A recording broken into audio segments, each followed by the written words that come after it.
Yo, book nerds! Today I want to talk about allusions. And no, not illusions with an I.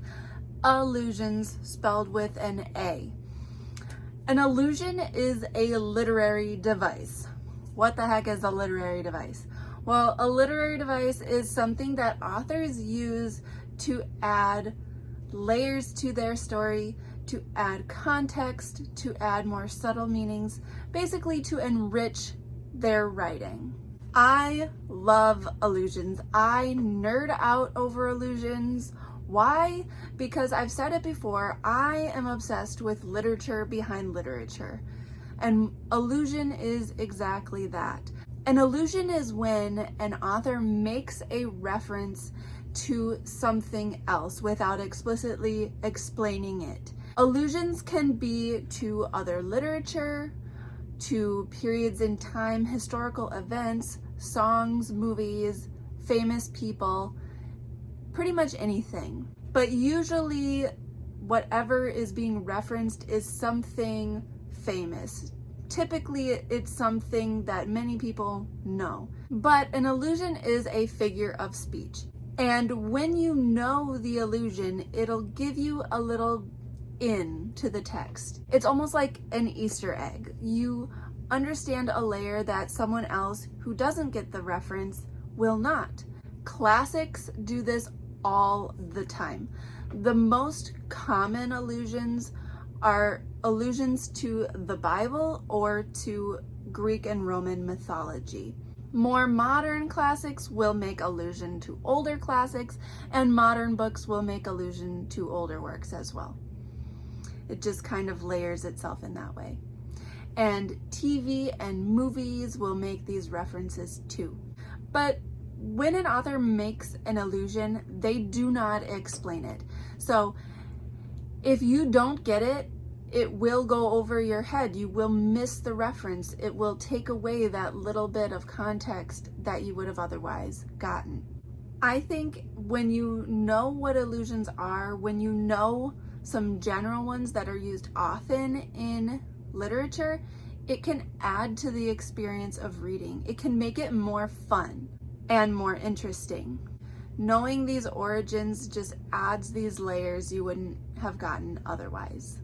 So let me give you some examples of what allusion actually is. Shakespeare makes allusions all the time in his plays. He will allude to the Bible, he will allude to Greek and Roman mythology all the time. He will just name drop gods from Greek and Roman mythology and expect that you know who he's talking about and why. He will also have allusions to Henry VIII and all the drama of that age, because Shakespeare lived shortly after Henry VIII and all of that drama was very fresh. So some of his works have allusions to Henry VIII and his many wives and his children. Some common Greek and Roman allusions are Achilles' heel. Someone will say, "Oh, that's my Achilles' heel," when they mean it's their weakness. Another common one would be a Trojan horse. If someone says something like, "Oh, that gift was a Trojan horse," then you know that that gift on the surface seemed nice, but underneath was kind of sinister. It was not what it appeared to be. Some common allusions to the Bible might be, "Oh, my brother was raising Cain," and no, I don't mean the restaurant Raising Cain. If someone is raising Cain, it means they're raising trouble, because Cain was a troublemaker. He was the first murderer. So if someone's raising Cain, it's bad. Another one might be a Good Samaritan. If someone calls you a Good Samaritan, that is referencing the Bible story where the Samaritan helped the man that had been attacked by robbers.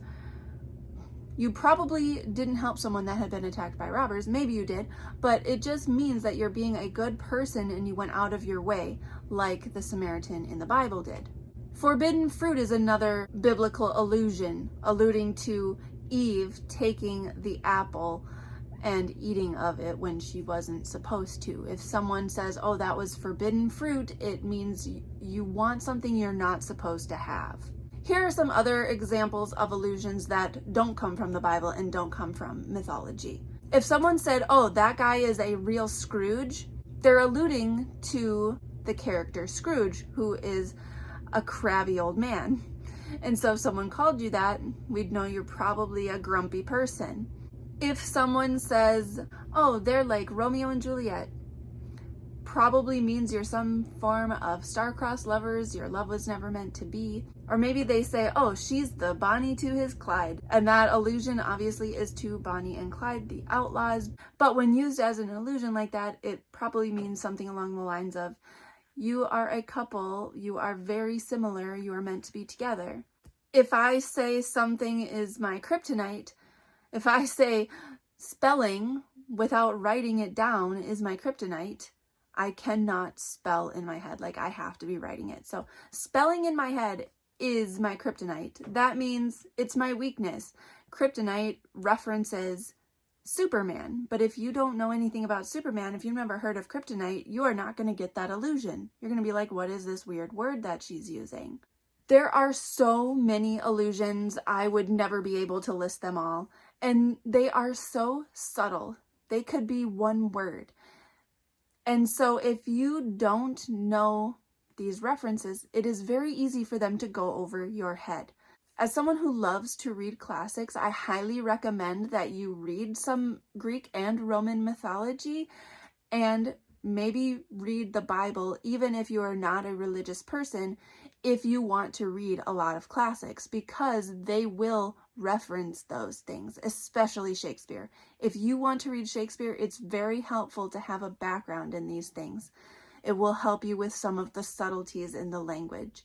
Are you a nerd like me? Do you like allusions? I love them, and I'm always on the look for them. I'm always hunting around for them when I'm reading, and I'm trying to find as many as I can because I want to experience the full amount of the text. I want to get all the layers that I possibly can. That is so much fun to me.